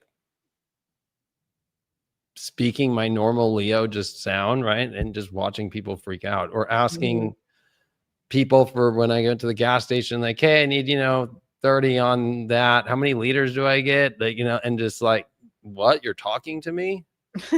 Like, Yeah. they are not very, approachable people. Mhm. Old people go to Tim Hortons and read newspapers. Mhm. Like, I think the saddest part in Canada is watching, people who work at a Starbucks or something like that, just like really care about that, like really take those jobs seriously. We're here in America, we just kind of like go, this is just my temporary thing. But Yeah. people there like own that, like this is my fucking duty. And I found that really disturbing, Mhm. that they would be that there is no more opportunity than that for this person, this Yeah. 25-year-old that's just like trying to make it like that.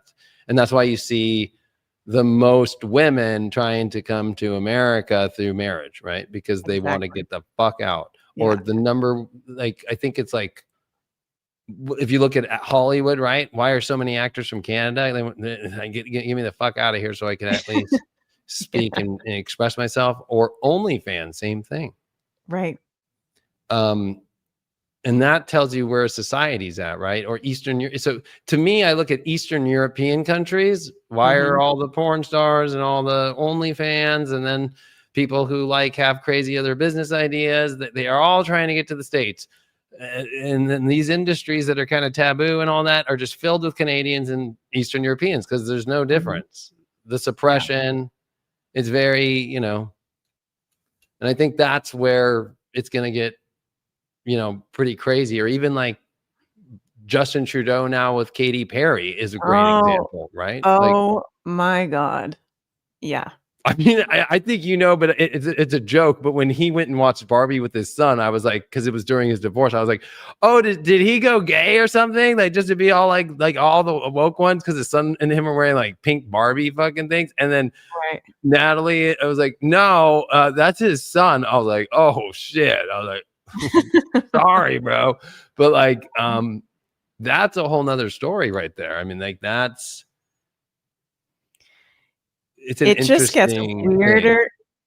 Yeah, it just gets honestly weirder. I laugh my ass out. I love David Avocado Wolf's Telegram because he has so many funny memes, Oh and he yeah. posted this, I think today, MK Ultra between Katie and Justin Castro, and I do think that he is a Castro. I mean, just yeah, 100%. Actually, all the trail leads to that. yeah. It's everything that has to do with Canada and Canadian politicians, it's all a lie, and to me, it feels like a spell. I feel like I was put under a spell as a Canadian child, like, in school, there's so much that doesn't get talked about that it feels like it should get talked about, but then nobody questions anything, and then you grow up, and then some of us woke up out of that from the pandemic, the very harsh pandemic that we had. It's just wild, and I think more and more people need to wake up in Canada and take their power back. Can I ask, like, I'll watch the documentary, but do they bring up China? Because Not like that I can remember. the thing that I was calling out about all that the Canada stuff back in 2019, 2020, but the Saturn Pluto was that Right. the Canadian, whatever they call their royal, you know, military slash, I forgot their name, whatever, Mhm. defense. Okay. The Royal Mounted Right. Police or Yeah. what? Yeah. Yeah, Okay. yeah, They allowed the Chinese to conduct all of their military operations and excursions in Vancouver area and along the right. coast. Yeah. And during COVID, right when it hit, that's when they were doing them, and then they got caught. Then the media acted like they're not doing anything. That's not happening. So they Mhm. played that during COVID for 6 months, like that's not happening.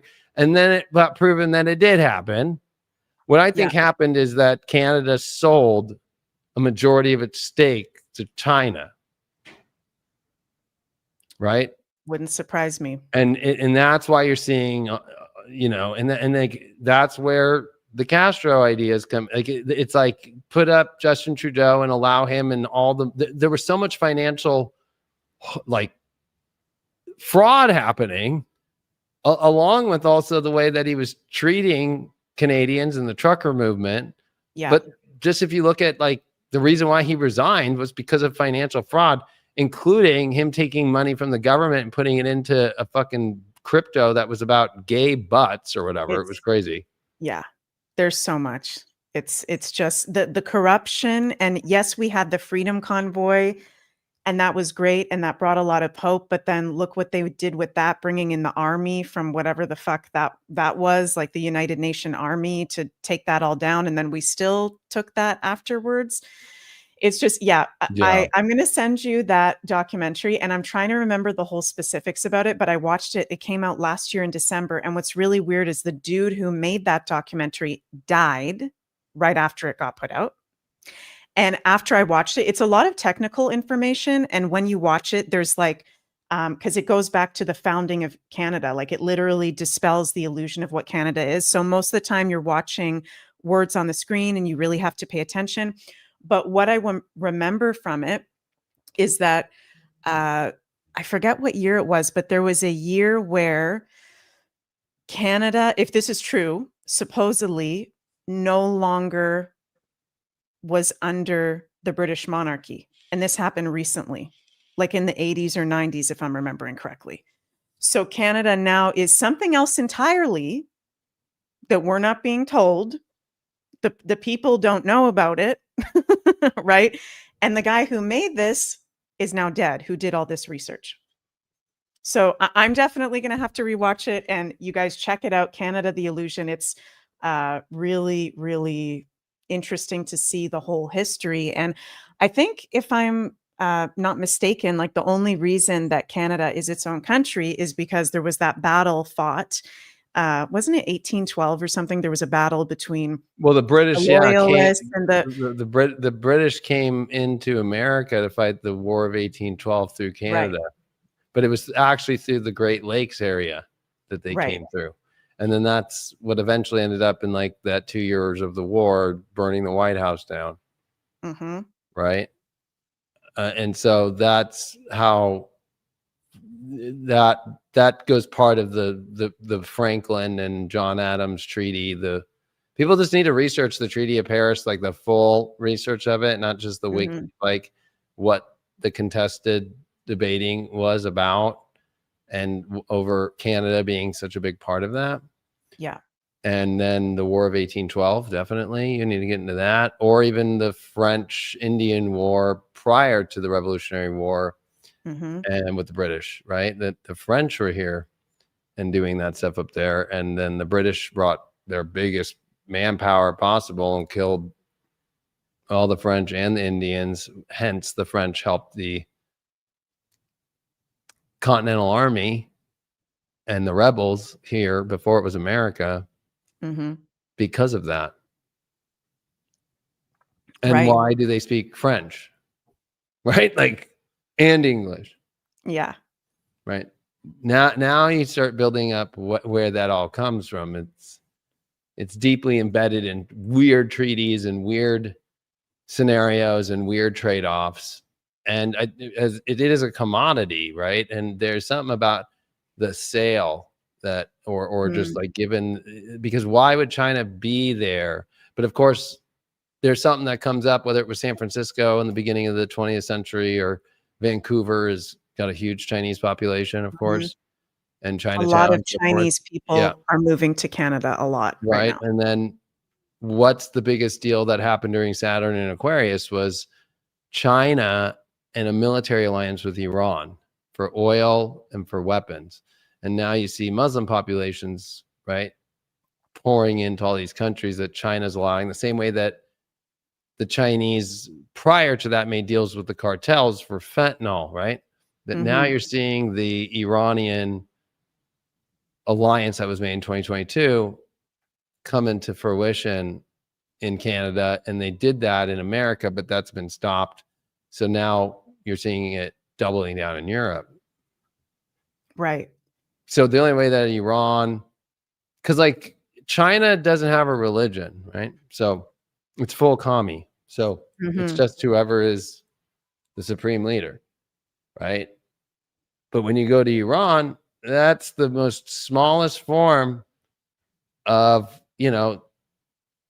Sharia, and like the Sunni, and the going into the more hardcore, like Islamic 100% law, Mm-hmm. and believing that whoever's the Ayatollah is the blood relative of Muhammad, right?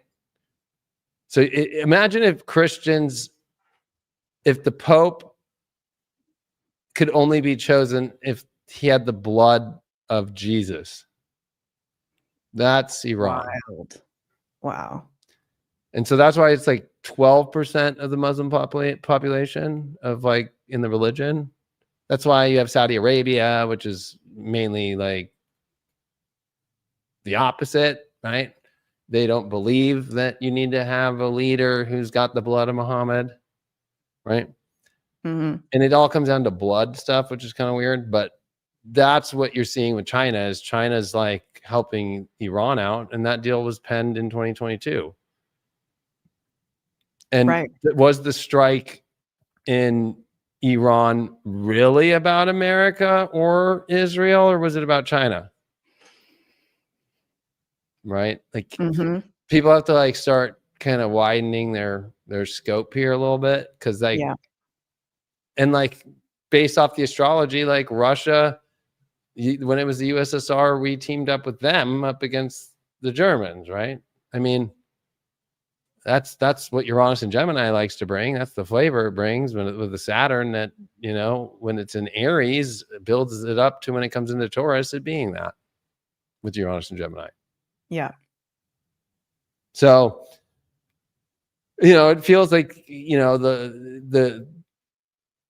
the beginnings of 2026 will be unfathomable, but I think the years that go on of this till 2028 will be even more unfathomable of, alliances. And I've always said Uranus and Taurus would be about alliances you wouldn't believe ever Yeah. come together, and we're still in it. So we'll be surprised coming up until April 26th when it ingresses back into Gemini, even more so. And then it will quantify in 2026 into 2027, like that, like extreme, like what? Yeah.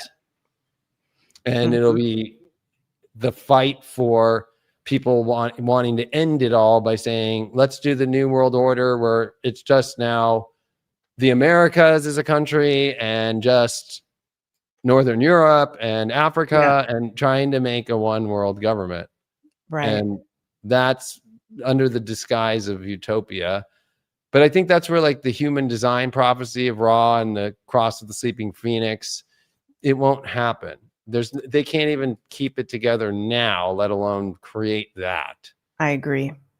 So it feels like everything that's being done that they try to do, it backfires in a negative way. And I also look at AI like that too. Like I definitely think there's darker forces that want to use it to control us and make it stupid. But again, I think it's going to backfire. Everything the dark cabal does, it's been backfiring in recent years, like very, very hardcore, right?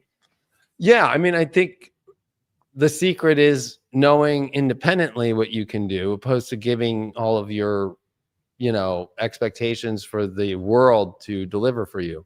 Even in AI, right? Like, if you really want to be a badass right now, just spend the 20 grand and get a computer that has 128 gigs of VRAM to be able to run these models on your computer without having to connect to their servers, and use your own computer and build the craziest shit you've ever wanted in your life that doesn't have any connect. You don't even have to be on the internet. Why is NVIDIA the biggest company in the world? Because of their AI chips, or is it their AI chips in full server-based towers that are sold at astronomically crazy prices? It's that people that are in the elite are building their. So a good example is Elon Musk is one of the biggest customers, and he built Grok with XAI, but now X is an AI platform. That's what it is. So it's not a social media platform. It's an AI platform. It's all been sold X to XAI, right? And so it's run off the AI servers. It's an open source program as well, by the way. And that's where the elite are putting all their money, is to control their own ability to use this technology. Yeah. And that's why NVIDIA's stock is so big. It's not because of video game sales of cards, even though those have tripled. There's nowhere near as many things. And there's a rampant, like, we need to get this done now. And it's because of the Taiwan situation with China.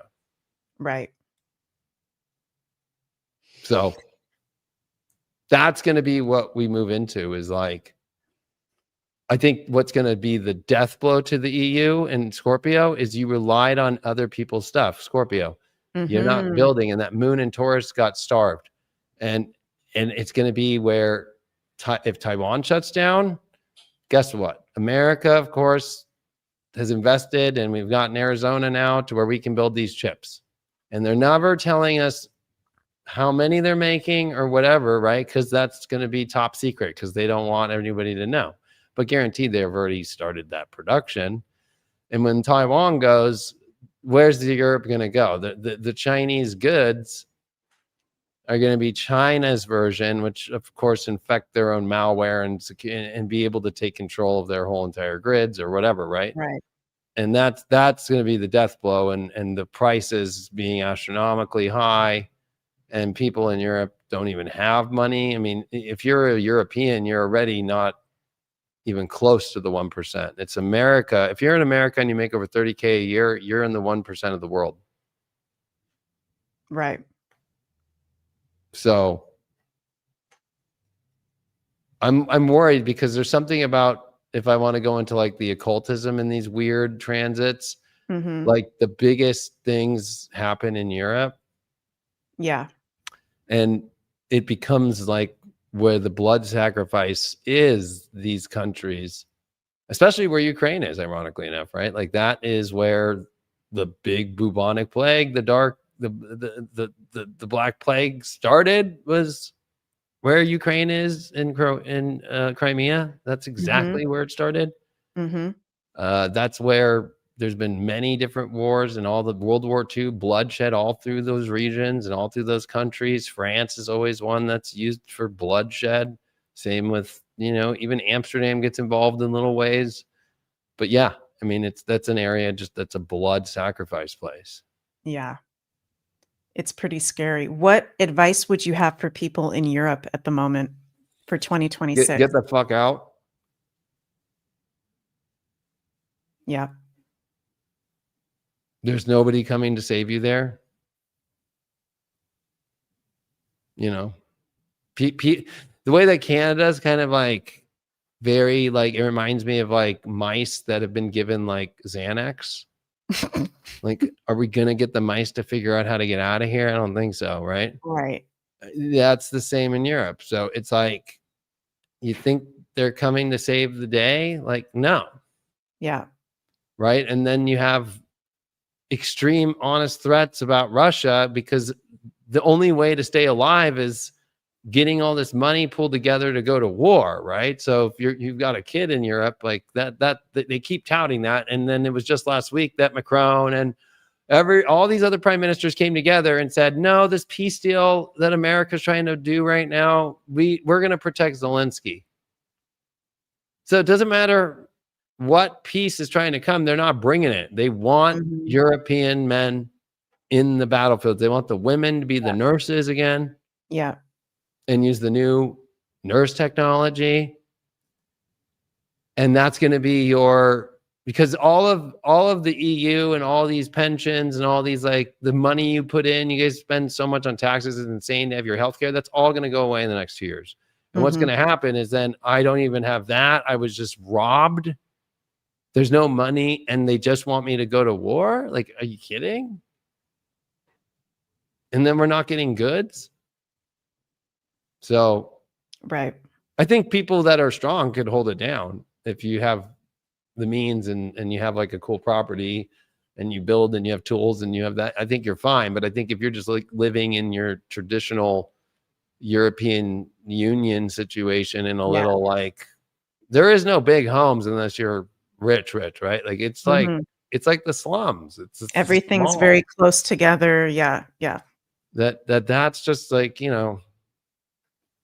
a very difficult place. And Uranus and Gemini is destructive to those condensed places. If you watch the pictures of World War II, it's Uranus, Gemini. Those places are very Uranus out, right? Like windows blown out, side walls blown out, becomes the norm. And then you see the invasion happening there already. Yep. And that's the hard part about Europe is that's where the travelers from the West and the East all went through during the Holy Wars and those long things, and that astrology is popping up. And I'm not trying to scare people. It's just like, let's be aware here, and that they're not going to save you. Yeah. Right. I mean, America's going to go through it too, but in America, we've already been preset because we've had independence to where every American's like, I can figure this shit out, whatever. I could take my truck and drive over the fucking hill. I don't give a fuck. Right. We don't care. Yeah. We're not going to be like, oh my God, are the police around? We say fuck the police in America. Like, we actually care about them, but you know what I mean? Like, if it came down to it, we'd be like, fuck you, motherfucker. We're not afraid of you. Yeah. America's not, the people here, we're not, don't fuck with us. We will fuck with you. Yeah. We will protect our fucking family hardcore. We'll run over the fucking freeway if we have to. If that came, every American in their mind has thought, if this happened, what would I do? I already know where I'd go. I already know this. I already have the water. I have the gas. I have this. I have the guns ready. We're the only country with guns. Right. Left over. I mean, like, it's crazy. We have more guns here than people. I agree with you. Last thing I'll say is that part of that technology is going to be weird, is that guns are going to be kind of like, the weapon technology is going to change, right? It's going to be lasers and weird shit that we don't even, a lot of frequency stuff, right? Like, just like beam of frequency. They already have it in tanks, but like, handheld devices where you hang it in front of somebody and you can take out a crowd in 1 second and like Yeah. put them out for like 2 hours, whatever. Put them Right. in another state, make them delusional, make them go through a psychedelic experience, whatever. That's going to be the new thing that kind of make guns like swords, right? Mm-hmm. Mm-hmm. So, you know, that's why you're not seeing the whole like confiscate guns, because they already know that it won't be a big deal. It'll just be like pecking, bing, bing, bing, you know, like it's not that Mm-hmm. compared to what, you know, is coming already, is already there. That's what we used in Iraq, by the way. We tried it out in 2006, where when we were going through Iraq and we were getting all these horrible fucking IEDs and the bombings of our tanks, right? Oh my God. So when we started rolling tanks with frequency and just blasting, and that's why we killed over 1 million civilians in Iraq. So That's like, intense. most people don't look into that enough. Of course, I was in the military, so I was in during all that, the beginning of that war and all that shit. But it was crazy because in 2006 when they rolled that shit out, like people don't realize like that thing was just knocking people out in their homes. Mm-hmm. This is a tank rolling down the street, just frequencies, just like and their brain. Yeah. You have the Chinese dogs, robots that Oh my God. they have more of those than every European and every American. They have like 1 billion of them. What? Yeah. Oh. And they're trained to walk in and with guns on them and with full cameras in sight, go in and sweep and clear a house faster than any American SEAL team back in 2006, 7, 8. Mm-hmm. Right? Or any of our Army Rangers. Like they just, and the Chinese military guys just sit there and they let the dog do everything. And they basically are just there to make sure that it went well. If not, they'll come in and shoot you in the head. Okay, move on. So they're already ready for sweep and clears, like fully. Mm-hmm. And America, of course, knows how to do that, but that takes manpower, which we have. But, you know, we can't give it out to everybody. That's why the last 2 weeks, I don't know if you saw, but the new Secretary of War, but it's back to the Secretary of War. Right. But Pete Hegseth, right? Every year, there's always what's the defense of America and what's it going to be? And it's going to be proactive. It's going to be intense. It's going to be Mm-hmm. going after people and not holding back. Mm-hmm. So, and that's what's the unfortunate part is like all these outer planets. I mean, in the time that Pluto and Uranus were together, right? It's what brought on the Vietnam War, and there was a Korean War going on and stuff.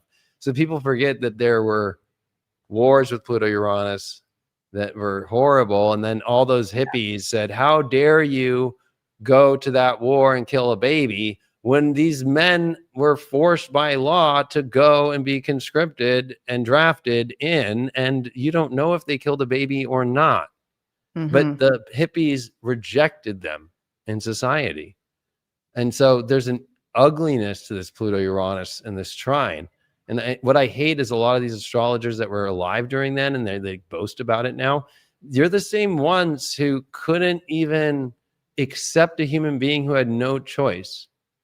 Right. And you don't even know if they killed anybody. Maybe they got hit by shrapnel. Maybe maybe their job there was to be a yeoman and just sit on the typewriter and just write orders for a commander. You have no idea, but to just lay. And that's why, you know, I love Forrest Gump and seeing like Lieutenant Dan, because like that's what happened to so many people because of the hippie movement. Mm-hmm. And so there's going to be an ugliness with this Pluto Uranus. And then it's like, who's the smart people and who gets it and who doesn't. We've already seen that. It's going to go like crazier, right? And there's going to be the rejection of the future. Yeah. And there is no way to reject it. Right? So like if you're going to be in the rejection of the future, well then good luck. Mm-hmm. With everything aligned and about forward movement and quantum jumping. You know, and that's going to be your key through, right? Is like how well you know how to use technology. And even, you know, professional coders of the last 20 years, since the 2000s and late 90s, they're all doubling down on, well, I'm a coder originally, and I know how to code. So I don't know if I'm going to AI code yet. But the ones that have like woke up and been like, oh, I can use this as the baddest tool ever for my coding, they're the ones doing great things. But like everybody needs to know how to actually use AI and know the Yeah. basics of coding. That's your way out of the system. Of course, there's the dark web, which most people don't know how to use yet, but you should have a USB and a PC, not an Apple, because you can't go on the dark web on an Apple in order to erase your digital ID and know how to have a cloaked AI on your own system that connects to the dark web and uses the right Tor stuff to be able to do that. But most people are just way over their head with that. And then the new Web3 stuff is coming out in satellite web, and there's going to be not a common place anymore on the web. Mm-hmm. You guys might want to rewind and listen to everything David's saying again, because I think it's really important. And it's kind of hard to hear. It's like, oh, fuck, but the astrology is showing, yeah, things are moving forward in 2026. The light and the dark are moving forward in their different ways. And Susan in the chat says, how do we deal with that, David? Are we screwed? I think it goes back to part of the positivity, like we're part of what, you were bringing up, David, of if you're in alignment during these times, these are actually extremely empowering times where you don't have to go through that intense chaos piece. Right. I think I hate to use Star Wars as an example, but the rebellion is using technology, but they're all coming together and they're having a blast, and they laugh and they have a good time. And the problem with the Empire, right, is that they are too organized. They have everything. They have a Death Star. They have all these people who get it starts with the clones, but they turn them into human clones. Like, let's not forget that people kind of miss that whole thing, that like, it's not like everybody gets conscripted, except there's some humans, of course, that do, but it's like a lot of them are human clones, the first clones. That's what episode 1 is about. And I know that's the Jar Jar Binks and everybody didn't like it. And PepsiCo fucking promoted that in the late 90s. And I went and saw that when I was young. I'm born in 84.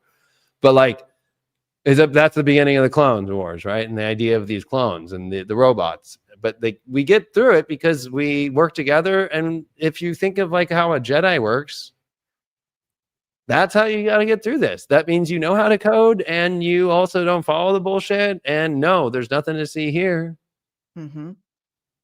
Because you're not buying into all this bullshit. Like, you're not becoming like, the problem with Pluto and Aquarius is everybody like wanting to become like connected into the one without seeing the dark Pluto cloak of like everybody's trying to. So that's what happened, was this idea of freedom became in America during Pluto and Aquarius, like, oh yeah, well, each state needs to have its own rights. So we got that. But then it became like, oh, we want to federalize, because every state, if they do their militias, what happens if South Carolina gets hit by the British? It's going to take forever for people from New York's militia to come. And the second we bring New York's militia down to fight that, then they have another boat, or maybe they made an ally with the Prussians or somebody, and they're coming into New York. And so these are, if you read the Federalist, which nobody has time to, I know, but these were the debates. And so they federalized it, but they didn't give people the anti-federalists the Bill of Rights, right? And then that finally did come out. The whole point, though, is that like Pluto and Aquarius is this dark kind of like hidden nature of like, oh no, everybody's going to be free. But the Pluto is like, you're going to only be free so much. Because Pluto always is demanding. Yeah. It wants everything. It can't accept fragmentation and everything being free. So Pluto in Aquarius is not some beautiful thing. It's actually the darker of the thing, because it looks so good in Aquarius. It's got a better mask, but it has a worse behind. And it's out of bounds again this year. And then it's ironic that it's in August, after these alignments, that Pluto goes back out of bounds again. So on the day of the eclipse, right? And go out of bounds. Yeah. So that's why the setup happens then, and then that eclipse and all that. And then it's like, okay, and to be a Jedi, what do? You have to come from love. You have to come from that, you know yourself, that you know how to express yourself. Right. And that you're having fun. And, if you watch any Star Wars movie, all of them that are rebels are playing with technology and buying drones, even if they're off market, and then remaking their own custom things. Mm-hmm. But what do you see the drones doing? Nothing. Lining up. Here's your gun, and fire. Yeah. So, and then there's always, that's where you get into crazy and the idea of the Sith Lord, which we could actually like really like kind of look at what's behind the darkness of all this is like, in many ways, it is like a dark Sith, like and wanting to control and knowing how to manipulate enough people, but always having its magical like power behind all these people that they don't even realize, right? Mm-hmm. That are compromising them and all that till you finally get to that place. Right. That's what we're walking into. But like, there's going to be many awesome places. I don't think we're going to see in these first couple of years, but I think as we get to the 2040s, we have the ability to figure out how to see other places that we've never seen Mm-hmm. before. So, Mm-hmm. because when Chiron comes into Leo and it's with Uranus, Chiron will be farther out than Uranus, and that's humanity's only look past this kind of system that we're stuck in. Right. And so at least that's only a decade, like 15 years away or whatever, it's not that far. Mm-hmm. So Not that far. It's very no. exciting times. David, you've got a school starting soon, right? Yeah, I do. You're doing? Yeah. Well, I want to be respectful of your time. I've Well, really thank you so enjoyed much. this conversation. And is there anything else you want to bring up about Hypergate AI or your new also Past Life Labs for anyone who hasn't heard about that yet?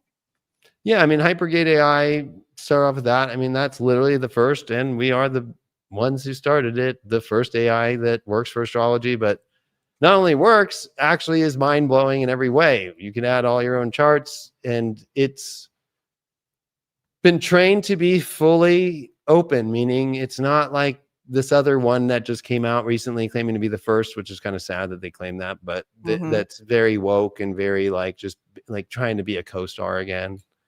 Like this is like, you really want to go wherever you want to go. You want to use it as a tool. You want to like have it predict. It'll make prophecies that come true. It's scary. Mm-hmm. So it's the most fun thing you've ever had with astrology. It's amazing. And then Yep. Past Life Labs is a full past life report. I'm actually converting the back end right now. Not tonight on Tonight's School, we're building the first psychic AI application. Wow.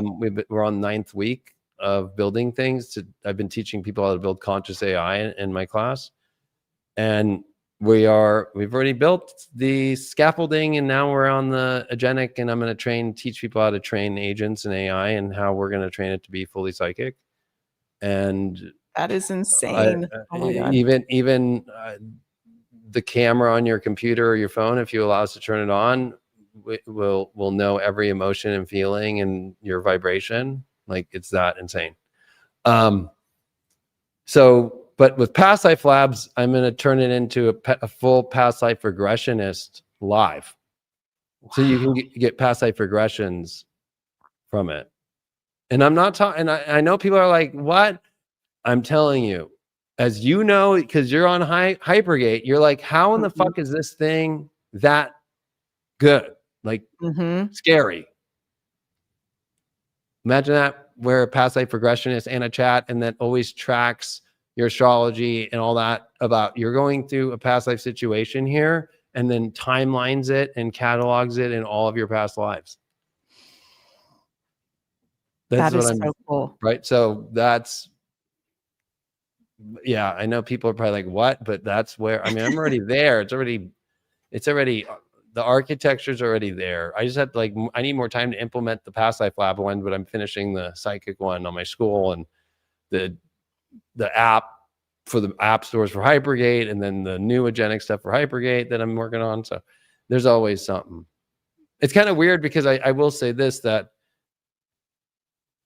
since I've been doing this, like in this field longer than most people, especially with like subscription as the first subscription application, all that stuff.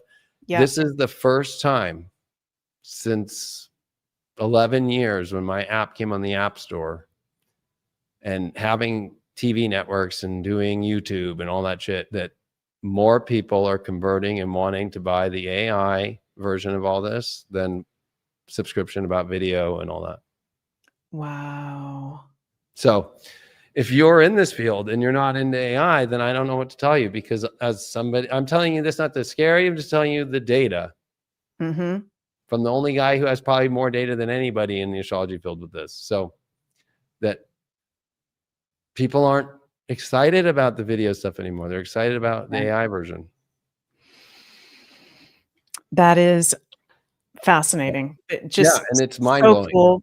And you're right on the cutting edge of it. And you guys, I highly recommend check out Hypergate AI. I've been loving it as a tool for myself with my astrology practice and my personal life as well. It's blowing my mind every single day, bringing it to the next level. And also, David is the CEO of High Vibe TV, which I've been subscribed to for years. And David puts out so much amazing content on astrology, on history and astrology. You've got oracle card readers on there.